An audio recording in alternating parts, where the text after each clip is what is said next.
You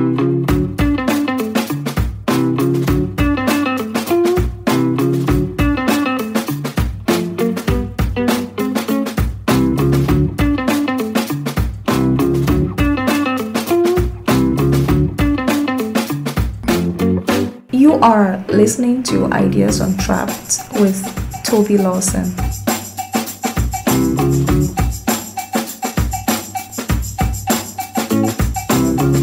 Ideas Untrapped is sponsored by iInvest. iInvest is Nigeria's foremost digital platform for trading financial products like treasury bills, fixed deposit notes, commercial papers, euro bonds, and many more. It is the leading financial services marketplace that gives you access to investment opportunities from various financial services providers within a single secure platform. Download the iInvest app on your Google Play Store or iOS App Store today and start investing at your convenience from anywhere in the world. Terms and conditions apply. And now, let's listen to the podcast. Welcome to Ideas Untrapped podcast, and my guest today is legendary urban planner Alain Bertaud. Welcome to the show, sir. It's an honor to speak to you.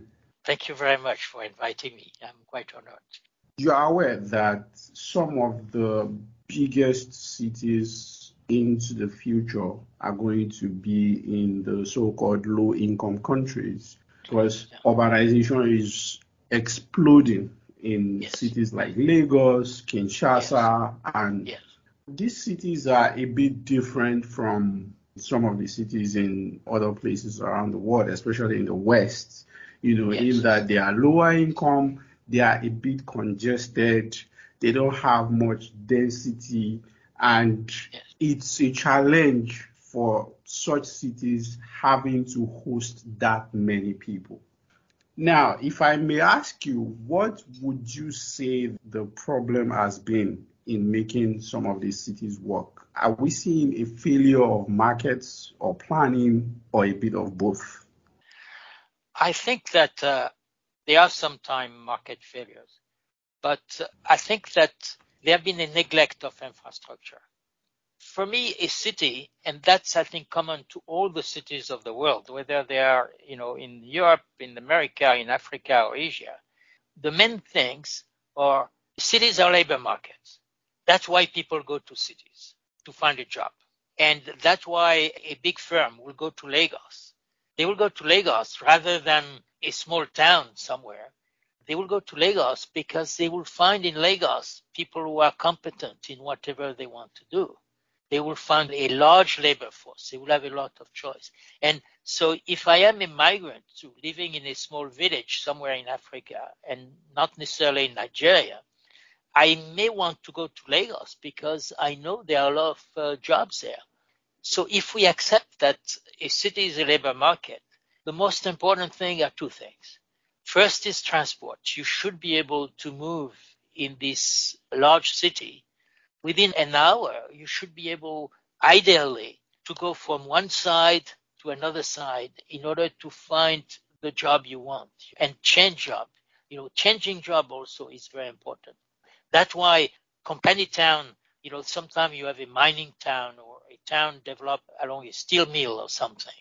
And then everybody there is working for one employer, the mine or the steel mill.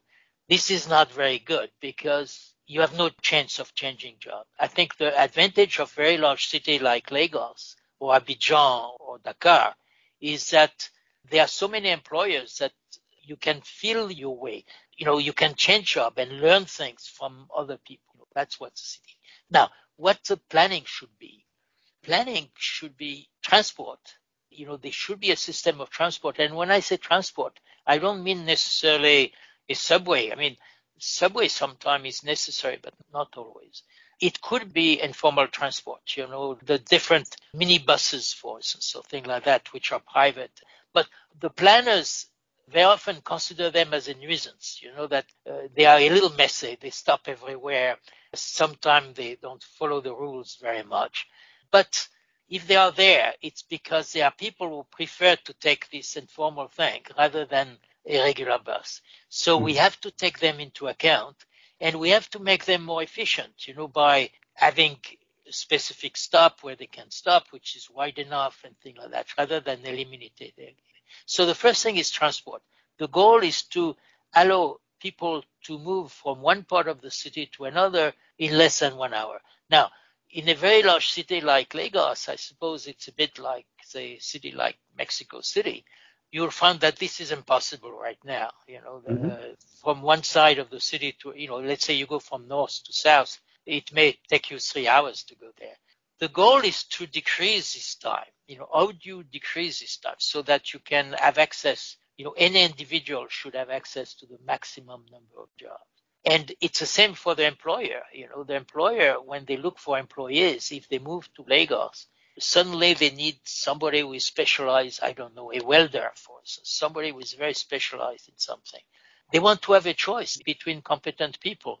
If the transport system works well, they will have a choice between 100 welders and they will select what is best for their company. So transport is the most important thing, and you have to take into account informal transport. This is a very important thing. You cannot just say the best would be to have a subway, or, it's possible that a subway might be necessary, but it's only one part of the transport system. You cannot pretend that one day everybody will move by subway or municipal buses or even ferries or something like that.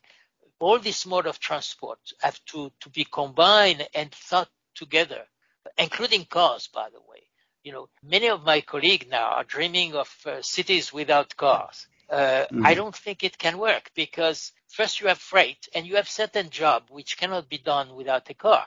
If you are a plumber or if you are an electrician, you have to move around with your material. You cannot take a subway if you are a plumber, with your bathtub or something like that. So a large city requires a lot of freight. You have restaurants, you have bars.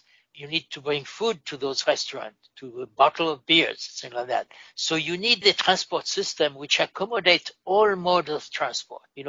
Some of my colleagues have a preferred mean of transport that they love, say light train, for instance, tramway, or bicycle, or scooters, or whatever, or subway, or monorail. And I think that it's possible that a monorail is a good thing, but it will be only a small component. So the job of the planner is to accommodate all these different modes of transport. And if people prefer to take even taxi motorcycle, for instance, which I think in many countries of Africa, I'm sure in Lagos it exists too, you can take it. You have to accept that this is the best way for some people, not everybody, but for some people. So you have to also accommodate that and say, well, what do we do for them to reduce, for instance, reduce the pollution they cause, but also reduce accident, make them more convenient, because those means of transport are serving certain group of people who have no choice, who cannot afford any, or who live in a part of the city which is not served by the normal transport. So transport is very important, and transport has to be multimodal, and you have to look at it. The other thing which is very important in every city is housing. People move to the city from the countryside or from another city, and they look for a job, but they have to find housing. And very often, I think many of the cities in Africa, but also in Asia or even in Europe, they didn't welcome the migrants. They consider that the migrants are a nuisance, because usually they are relatively poor. Some of them are coming from the countryside, so they do not have the skills. They have skills, but they are rural skills, which are not necessarily very useful in a city. So they have to learn skills. The city has to welcome those people, because they are the labor force of the future. They are the ones who are going to pay taxes in the future. You cannot import only people who have PhD or things like that. I mean, those are very useful too. But we have seen that during the pandemic. During the pandemic, suddenly, I remember in New York, but everywhere else, people were saying, indispensable people. Who are the indispensable people? And we found that the indispensable people were not professors like me. They were people who were delivering food in grocery stores. They were indispensable. They are indispensable for the life of the city. So that's why they have to be welcomed too, And for that, they need housing. So they need housing, they need land. I think that the big mistake that many cities have done, again, everywhere, in Europe as well as in Asia or in South Africa, by the way, is to concentrate too much on housing and not enough of infrastructure. I think what planners need to do is to let the people build whatever they want, even if it's a shack, but provide clean water supply, provide sewers, and some services like health and schools, and let the people build whatever they want on the lot, even on the very small lot. In my book, I have an example in Indonesia, what they call the kampong development, which were villages which were absorbed by the city. And, if they were very poor, they will have a lot, which is only 15 square meter, and they will build a house of 10 square meter with corrugated iron and bamboo, and that's it. This is okay, providing they have clean water supply and that the dirty water is evacuated. What is terrible is to live in an area where garbage accumulates, children play in dirty water, and there is no health facilities at all or schools. So to me, the criteria of a successful city is how long do they take to absorb a migrant who is coming from the rural area, who have no skills. He has only his arms or her arms. And how long does it take to absorb them so that they can get an urban job where they are very productive for the city and then contribute to the welfare of the city? So some cities have tried to measure it a bit informally, and some cities take 1 or 2 generations. You have 1 or 2 generations of migrants living in extreme poverty, very often being sick because they live in very unhealthy neighborhood. And it takes 2 generations to be absorbed. In other cities, in some cities of Asia that I know, in half a generation, those people are absorbed. So for me, how quickly you can absorb these people in the city life is a sign of success that you can measure. Now, the attitude very often of the housing board, of people in government involved in housing, is to say, well, these are poor people, let us be nice with them and build really nice houses for them. So they build kind of a walk-up apartment of 5-6 story or something like that. And the problem with that, sometimes they are well designed, most of the time badly designed. But when they are well designed, those are too expensive. So the government, instead of delivering 1 million lot a year to absorb those migrants, they deliver 500 houses. So the houses are nice, they have electricity, they have a plumbing, but 500 houses do not solve any problem at all, for all the others. So I think that you have to give up the idea of building houses. And this is not very popular, by the way. Politicians like to say, we are going to have usually they say 1 million houses, and then they end up building only 5,000. And they call the press, they build a sample building, and they say, you see, everybody in the city now is going to be entitled to a house like that, and then it's never get built. And then we are back to square one. So I think we have to be very realistic. We have to accept poverty. We have to accept that there are a lot of difference of income in a city, and we have to concentrate the resources of the government on few things which are important, like water supply, sewer, and things like that. Not having an ideal city. And poverty is something which is temporary. For instance, I used to work in Korea a long time ago. Korea in 1968, 70, I think, had about the GDP of Mali. It has about the same. And then what happened? And suddenly now it's an industrialized country. They absorb migrants very intelligently, I think. They absorb migrants. And the area which were slums are well developed. You still have a neighborhood which were former slums, which have been developed. So you see, poverty is a temporary phenomenon. It's not a permanent one.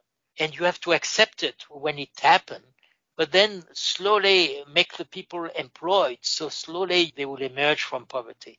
You don't address the problem of poverty by giving, say, somebody who has an income of, let's say, $300 a year, to give this person a house which costs, $50,000 is not going to solve poverty, because you will not give very many houses like that to them. And probably those houses are going to go to people of much higher income very soon. So you see where infrastructure is always useful for everybody. So that's my attitude. You see those two things. First, the people who live in the city are the ones who are going to make this city. So the infrastructure have to serve this. And the infrastructure, in particular the roads, have to give access to a lot of land, even if the city is small, so that everybody have access to a piece of land where they can build something.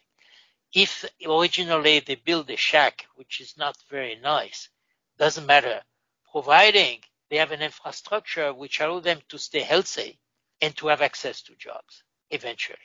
So then they will themselves either move to another neighborhood or build something which is better. Again, I think my chapter on the kampong in Indonesia in my book illustrates this very well.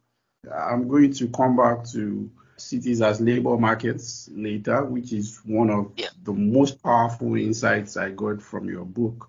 So we're talking about housing.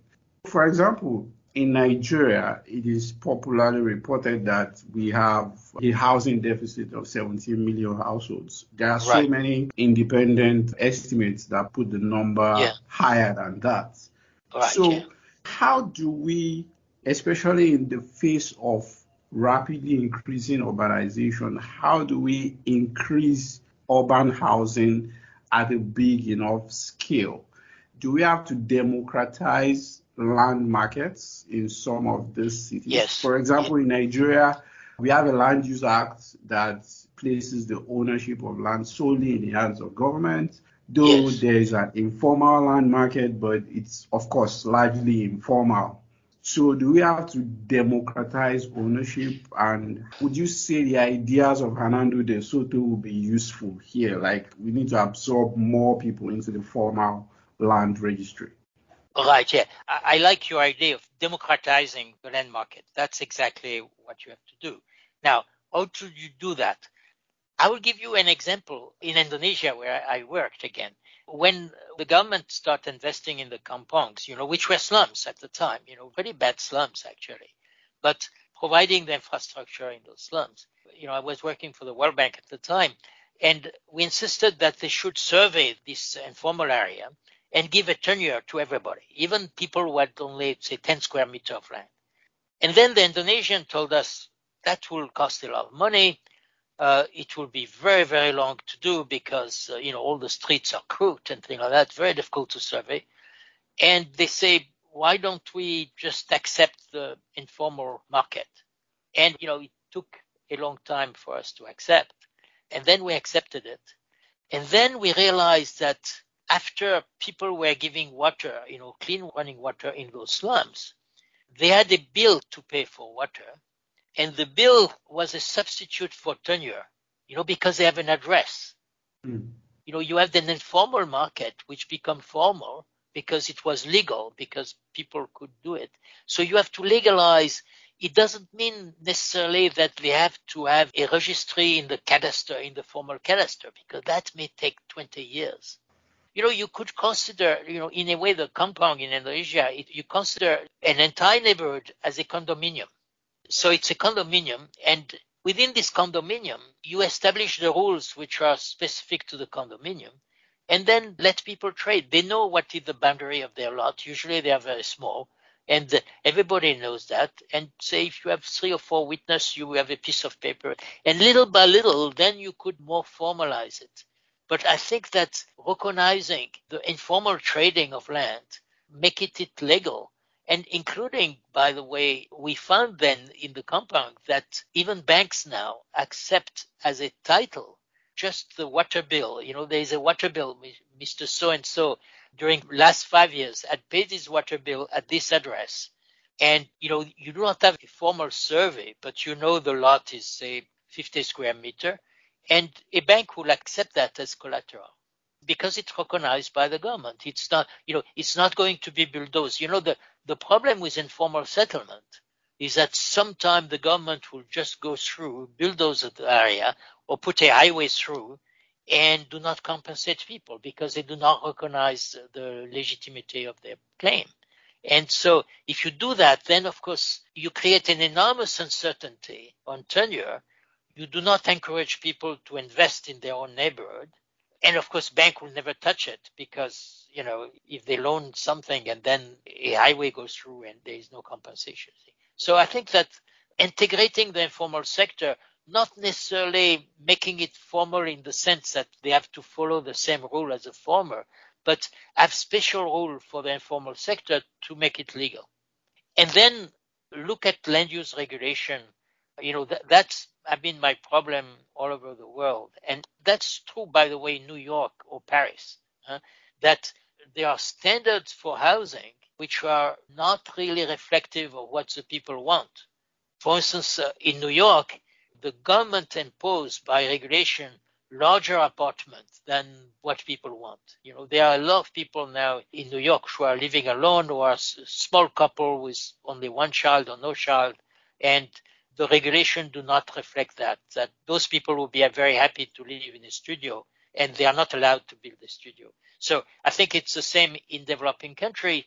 If you are poor, you can live in your family in 10 square meter, but if those 10 square meter are close to jobs and have again access to clean water, and if there is a school nearby, this is what is important. And you should be able to live there legally, without the threat of being exploited or things like that. And again, you were mentioning at the beginning housing deficit. Yeah. I don't believe in housing deficit. Deficit is only what is your minimum standard for a house. Have you measured all the houses in Lagos to know which one are below the standard? And what is your minimum standards? Is it 10 square meter? Is it 100 square meter? Do you need the 2 bathroom? For instance, the UN at this thing, I think you have to have, I think it's 1 room per person or 1.5 person per room or something like that. And if it's below that, it's a slum and it's informal or thing like that. It's a deficit in housing. I don't think it is. By definition, all the people who live in Lagos live in something they can afford. The problem of housing is that they can afford very, very little, and no water and no electricity, maybe, I don't know.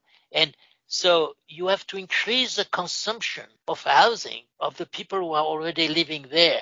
It's not a question of saying this is not housing. We need to build a new house somewhere to compensate for this house. So I think that the idea of deficit, it doesn't lead you to good policy. It's too abstract. You could say, in Lagos, for instance, we can produce only, 20 liters of clean water per capita per day. And so we want, of course, to increase it to, for instance, 60 or 80 or 100. And then you will need to bring more clean water, produce more clean water in Lagos. That's legitimate. Let's say you have a deficit of water in the sense that you want to increase the consumption of water. Now, when you do that, you'll have to look at the income distribution curve within the city. But in my book, I have several of those curves. And you'll have to see if you increase the supply of water in Lagos, you have to make sure that the one who increase their consumption are the one now who consume very little. And so you increase their consumption. So you have to measure consumption of these different groups. It's really to increase consumption. It's not to build more houses. Mm-hmm. And people will build themselves more houses if there is enough land with infrastructure. So the goal of the city is to develop more land with infrastructure. So urban planners are by nature very practical people, but I'm going to ask you a bit of an abstract question. Do you think part of the problem, with this housing thing, is that on some level we do not really respect or extend that abstract idea of property rights to poor people? Is that part of the problem? Absolutely. I think there is a paternalism, let's say, of the elite, which consider that poor people will always be dependent on a social program.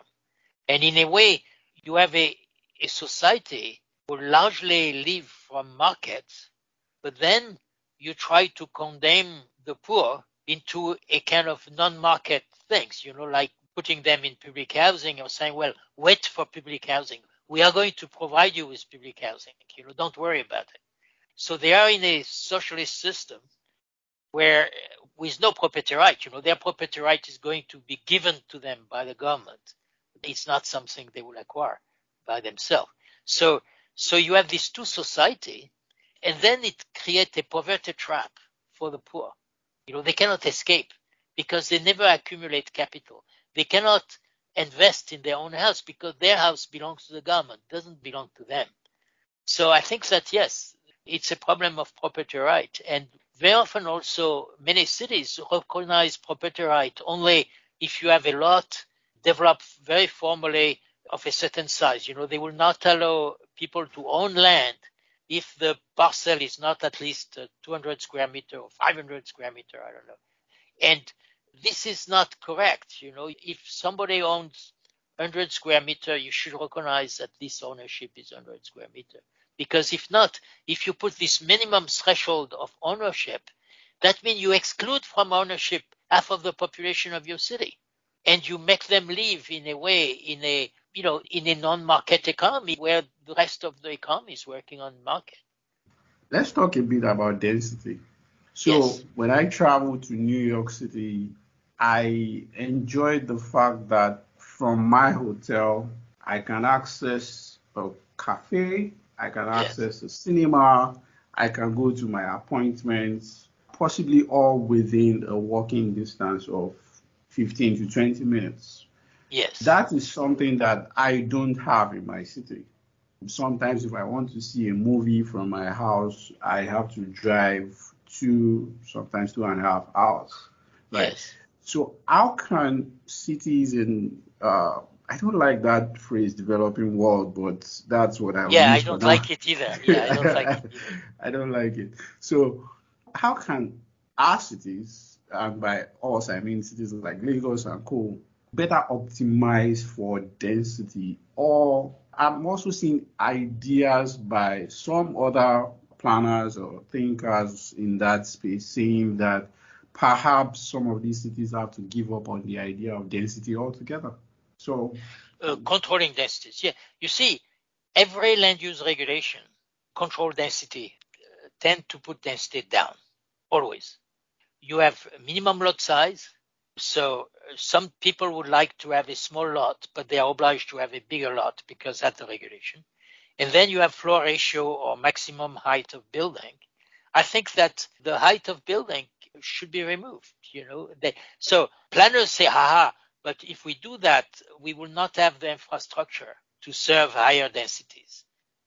Infrastructure is much cheaper than land, always, much cheaper than land. So what engineers are doing, they are saying, hey, you have now a water pipe, which is only that big. Therefore, the density cannot be more than that because we will not have enough water if the density increase. But they are making a trade-off between land and the price of a pipe. And land is more expensive and more useful. So I think that if they let the density increase, of course, they have to have a system of taxation on land. But again, if they recognize the ownership of land to a lot of people, they can have a type of property tax or something like that, which will allow them to have the resource to pay for the infrastructure. And it's always cheaper to increase the level of infrastructure in existing area to increase the capacity than to expand further away. So, if your regulation restricts densities, it means that the people will have to build somewhere else, further away. And they are not going to leave the city because the planners say, the density here is restricted to that. They are going to stay there, but they are going to live further away and at lower densities. So many of those regulations should be audited. I'm not saying that all regulations are bad, and not at all. I think the market needs regulation. But the regulation which regulates consumption, that the people themselves can see, if I go into a studio which is 20 square meter, I know it's 20 square meter. If I want to rent it or buy it, this is my business. The government do not have to tell me, no, a studio have to be 30 square meter, at least you cannot buy 20 square meter. This is absurd. Let the consumer decide what is best for them, because then they can, the problem you were mentioning, they can make a trade-off between living in a smaller house, but closer to amenities, or a large house far away from everything.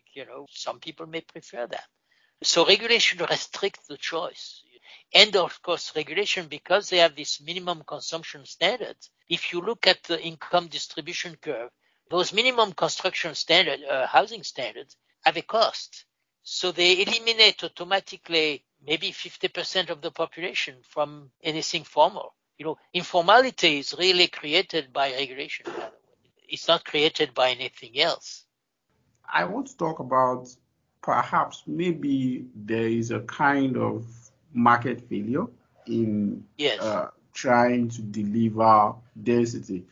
Devon Zugel, I'm sure you are aware, she's your friend, She's wrote, my friend, yes. She's a good yes, friend. she wrote a blog post a couple of days Yes, ago. I read it, Yes. yes. Yeah, Yes, very interesting. I found it very interesting.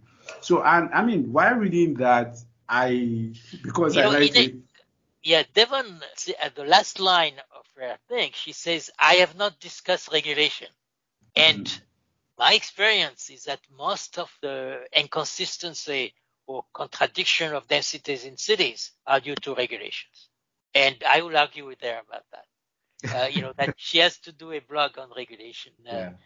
I would love to read that because I mean, why internalizing the idea she was putting forward? I thought about my street. So I live on a beautiful street. There's access to a major road and so many other amenities. It's gated, well secured, and all that. It's gated. But yeah, but we have just 9 houses.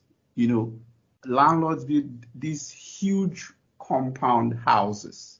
Yes. And I can't help but think every time I go back and forth that this is an area that can actually house a lot more people.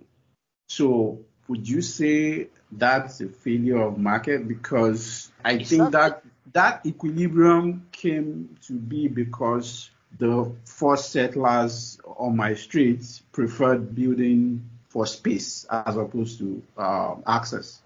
Yeah, but that's not a failure of market. Market is not it's a mechanism. Huh? It's not a god. It's not a religion. It's a mechanism. So here you have people in your compound who live there because they enjoy having low density. And I hope that they paid for it. They didn't steal the lot, so they paid for it.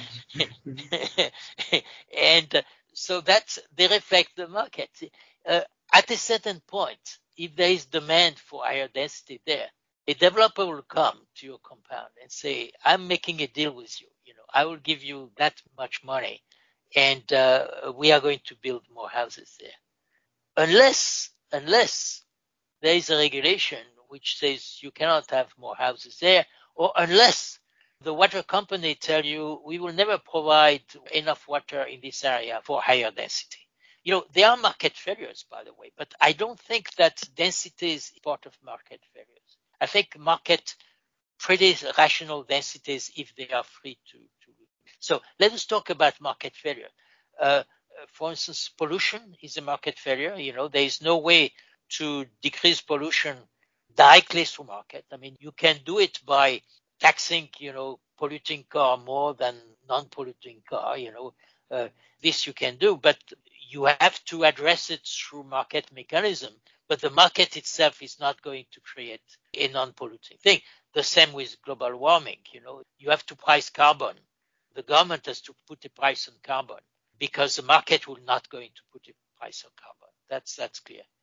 And then for major infrastructure, for instance, say if a large city like Lagos needs more water, enough water, clean water to everybody, you need a major work to get the water somewhere, from a river, from deep well, I don't know. And this major work is not going to be created by markets. The government could use a private company to do it, but the initiative has to come from the government to say, we need that many millions of cubic meter of water in the next 10 years. And our engineers say that to do that, we need to have, say, deep well or whatever water plants. And that will cost that many $1 million. And that will be recovered from taxation. So it could be tax on land, it could be tax on income tax, I don't know. And then we have to do this major work somewhere in the city or in the suburb of the city, where you will have the water plant. So all this is not done by market. The total amount of water which will be brought to, it has to be done by government. It has to be planned. And after when you will allow the land market to work if you are allowed to put a network of pipes with water a bit everywhere, including in areas which are not yet developed, and including in areas which are very low density but could not densify without more water. Finally, on housing, before I move on, do you think that some of newer propositions or technologies like blockchain, for example, hold any promise in terms of land registration and generally democratizing property rights in cities?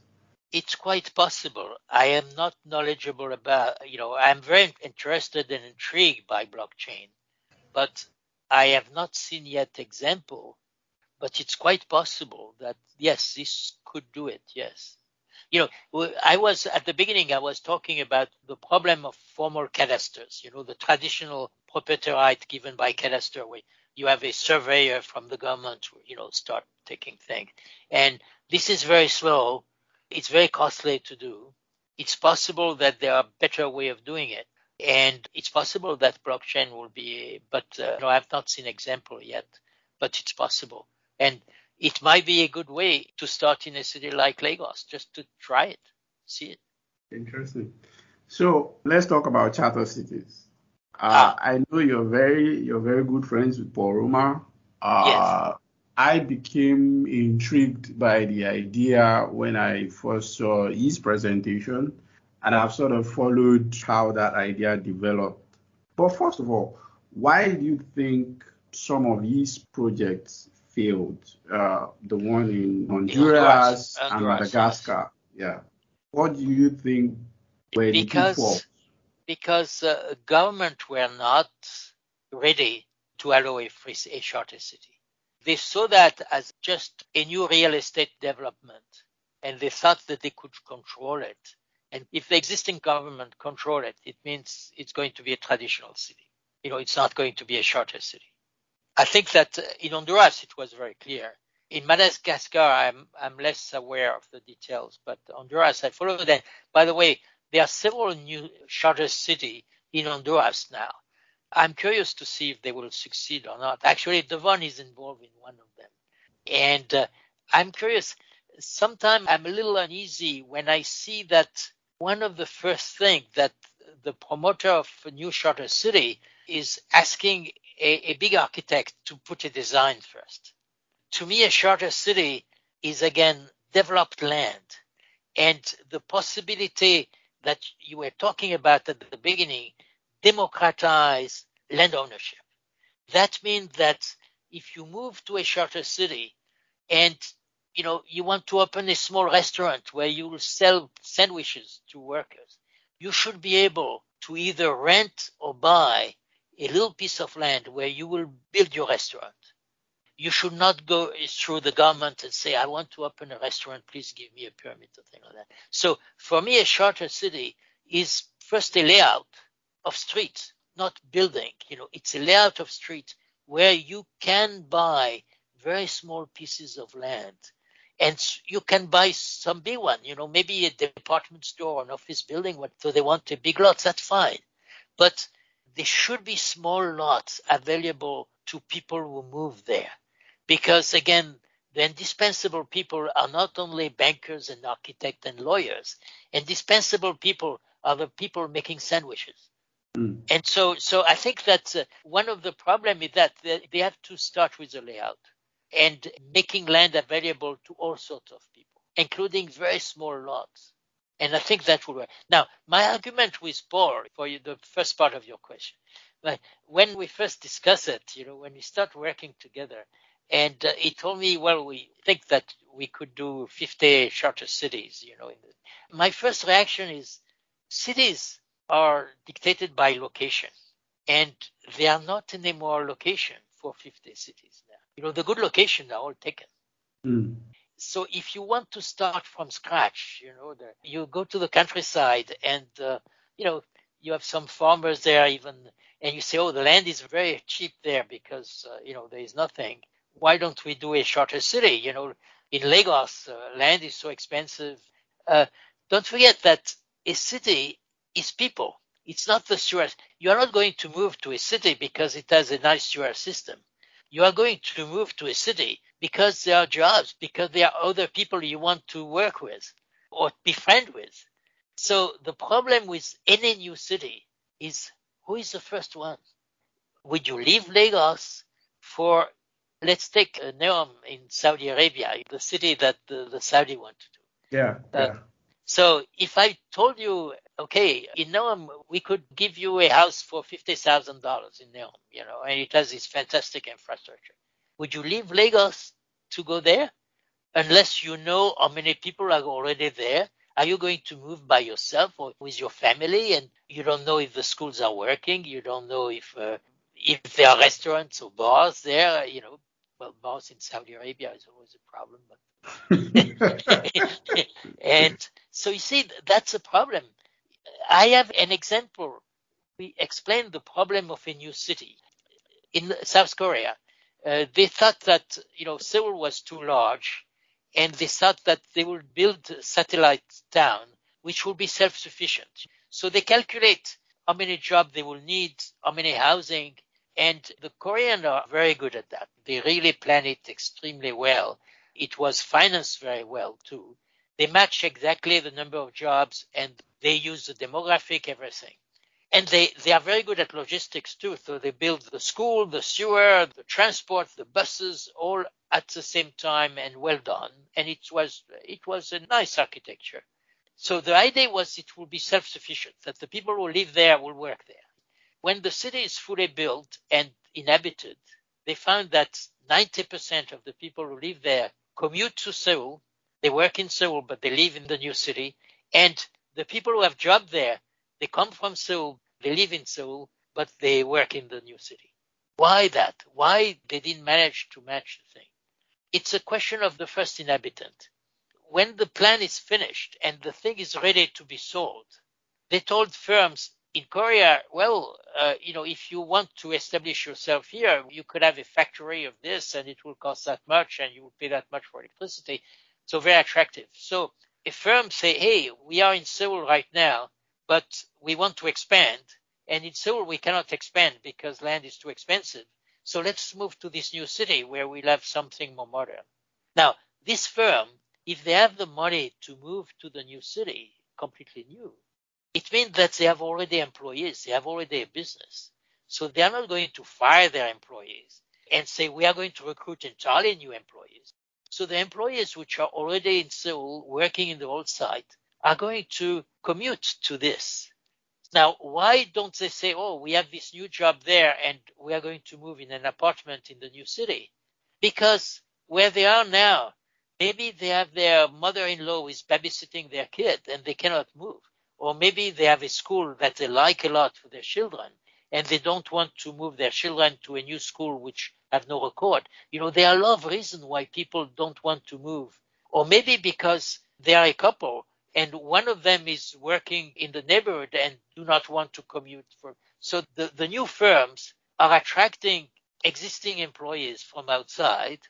And the people who take housing there, if you are a young couple in Seoul, you are desperately looking for a new apartment, but it's too expensive in Seoul. And suddenly they propose you a nice apartment in the new city. Now, you will need an hour, 20-minute commute, but you think, well, this is a really nice apartment. There will be a nice school. So you move there with your family, but your job is in Seoul. Because if you can afford an apartment in the new city, it's because you already have a job. So you are not going to quit your job and say, well, I moved to the new city. I'm going to look for a job in the new city. Maybe after 20 years, you will do that. But initially, you won't. So you see, this is a problem of new cities. And that will include charter cities unless the charter city becomes so attractive in terms of, again, democratization of land use and of property right. But again, you have the problem of the first mover, you see. So that's why cities like maybe Abuja or Brasilia are successful. It's because they are civil servants, so they are obliged to go there. And the government pay for it. And all the taxpayer, by the way, all the taxpayer of Nigeria are paying for Abuja. Yeah. That You much know, is true. yeah, and this is true also for Brasilia. The people who live in Brasilia are not paying for their infrastructure. It's the Brazilians who live in Recife or Rio de Janeiro, they are paying for that. So you see, those examples are not very good examples, the new capitals. The other thing which is very difficult, and I saw that when I was working in China in new economic zone, which usually piggyback on a city, is a cash flow. When you build a new city, there are certain things that are discrete. For instance, you cannot build a sewer plant for 500 people. You are obliged to build a sewer plant for at least 10,000 people or 20,000 people. And when you build that, you have to spend for 10,000 people, but you will not get 10,000 people before 5 or 6 years. So you pay interest on this capital for 5 or 10 years. So you have a negative cash flow for a long time, and the sewer plant. But that's true for schools, that's true for roads, that's true for the water system, that's true for garbage removal. You need right away to bring trucks to remove the garbage, to treat it, and before you have any inhabitants. So you have to pay a lot of interest. My experience in developing new economic zone in China was that the cost of interest, during construction, that means the cost interest before the lot were sold to the private sector, represent sometimes 40% of the entire expenditure. So this negative cash flow, if it's a private city, by the way, you have bankers. So the banker, let's say, trusts you, and they say, all right, you have planned to have, say, 1,000 people the second year, 10,000 people the fifth year, and then 100,000 people in 15 years. So they trust your business plan. But then imagine that it's a little slow at coming. So you are borrowing more and more money. And at a certain time, the banker get cold feet. And they say, we are not going to roll over your loan because, you think it's too risky. You are accumulating a negative cash flow much longer than we thought. And then they will cut you your finance. And then you will go bankrupt. And that's why the most successful new cities were capitals, because the entire country were paying for the bill. Money was no object. Does it mean you're bearish on private cities generally? So I'll give you some examples, and I'll try to be brief. Yeah. So, for example, in Lagos, there was this project called Eco Atlantic Project. This was a land that was basically reclaimed from the Atlantic Ocean. It raised $6 billion, right? Yes. And at the end of the day, they ended up building office buildings for oil companies, banks, and skyscrapers, apartments that cost $2 million. Yes. Almost nobody go there to work, which fails the labor market condition, in my view, right? Yes, and right. Yeah. There was also the story of Gurgaon. I'm not sure I'm pronouncing that right. Gurgaon in India. the suburb of Delhi. Yes.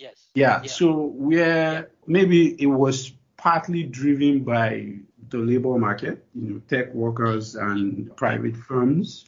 Yeah. But we saw that they could not deliver on things like the sewer system. Public goods investments failed woefully. But the common thread in some of these narratives and initiatives, and of course, that private cities are very, very hot right now in Silicon Valley. Yes, I know. Yes, right. Is to look at Shenzhen and say, oh yeah, this was a fishing village of 30,000 people. Yes, right, yeah. And it's now the manufacturing capital of the world, the center of technology with 50 million people. So are you bearish on private cities generally? That's one. No, Secondly, sorry. Yeah, go ahead. What are we missing from the Shenzhen story? Shenzhen, by the way, I know it well because when it was a little more than a fishing village, I was working for the World Bank. Chinese invited me there with a team. We were 5 or 6 planners, economists. So at the time, it was about 300,000 people, but dispersed. It was not really a big city. And they say, we want to build a city of, at the time, they say 4 million people. And we want the World Bank to finance it. And this is one skeleton in my closet. I told them, you are too ambitious. if you want to build a city of 2 million, up to 2 million, I made in the back of an envelope, I made a calculation. I say, look, 2 million, a city is so large, so fast, it would be impossible because of logistics. You will not have enough trucks. It will be impossible. And I was wrong. So after that, I followed because, I was spectacularly wrong. I followed what happened in Shenzhen. I went there regularly. And you know what created Shenzhen? First, location. I was telling you at the beginning, location. They have a deep port, a natural deep port in Shenzhen. The rocks are going there. And it's next to Hong Kong. Hong Kong port is already saturated. They are at a commuting distance from Hong Kong. So when they want somebody very specialized, an architect, an engineer, at the time when they built it, that was in 83, when I was there, 83, 84, they needed the manpower who will commute from Hong Kong. They will spend maybe the night in Shenzhen and go back. So, and then you have the Pearl River Delta. On the other side of Hong Kong, you had Guangzhou, which is a very important city too. So they are in between. Now, the major thing which did the success of Shenzhen was Deng Xiaoping, for the first time in the history of China, put a line around Shenzhen and say within this area, the firms are going to pay the workers according to market. And people who come to Shenzhen will negotiate their salary with their employers, depending on their skill. In China before that, if you were, say, a geologist at 30 years old, the government would say your pay is this per month, period. If you are a welder, the government will say for entire China, this is your pay. And the government will decide where you will be employed. You have no labor market. There were no labor market in China. People were employed, but the government tell them where to, even a kid coming out of high school, the government would say, you are going to work in this factory for the rest of your life. Now, in Shenzhen, for the first time, you had a labor market and a lot of Chinese coming from the north, from all over China. The one were the most courageous, a bit like your migrants coming to Lagos are the most courageous in a way that, it's a selection of people. They decided that they were trusting their own skill. They say, we had rather work and negotiate our salary and change employment when we want rather than stay with them. So you had an influx of people of talent from all over China. And that's why, Shenzhen is in an area where everybody speaks Cantonese normally, in the south of China, like Hong Kong or Guangzhou. But you will find that in Shenzhen, most people speak Mandarin because they came from all over China. They didn't come from, there are some people from Guangzhou, obviously, from the Pearl River Delta, but say the language that you hear the most is Mandarin because they came from all over. So you see, what created the enormous success of Shenzhen was a market, was the labor market. It was the first time you had a labor market in China. And then after that, they used experiment and you had that, And by the way, housing also, it was the first housing on the market that people would be paid at a market price, but then with their salary, they would have to pay for housing. Where before in China, housing was provided by your employer entirely. That means that you have no mobility and you have no capital either, by the way. You cannot leave your job because if you leave your job, you have no savings and you have no houses. So that's the story of Shenzhen. So, and do not forget the location. Look at the container port of Shenzhen is one of the best in the world. And it's because the location, it's even better than Hong Kong. It's larger than Hong Kong. Hong Kong, they have to do a lot of land reclamation where it's a natural, they don't need to dredge it or anything. It's a natural beauty. So that's the story. So I am not bearish. I like the idea of trying new cities and private cities. I think that's a good thing. But let's say, just to think that if you have a good infrastructure, many new cities, they say, oh, we will have this fantastic system for removing garbage by vacuum and things like that. And this is good and well. If the city is reasonably clean, that's good enough, and you don't move to a city because the garbage is vacuumed. You move to a city because there is a good job. The city is attractive. You have bars, cinemas, and, whatever. If you like to go jogging or something like that, you have nice parks, But you move to a city mostly because of the people who live there. So the question of new city, how do you attract a lot of people right away in the beginning? Who will be the guinea pig, to live in this new city? And then there is a financial aspect, this cash flow. You need to have a lot of money in advance to finance it because the bankers will get cold feet. Maybe I've been talking too much and not letting you ask enough questions. I enjoy it. That was very interesting. I hope maybe we can do it again sometime. Okay. Thank you very much. If you haven't done so already, you can subscribe to the show on any of your favorite podcast vendors. That may be Apple Podcast, Google Podcast, Stitcher, Spotify, or any of the rest. Don't forget to rate us on your platform. It helps others find the show. Or you can just listen or download on our website, www.ideasuntrapped.com.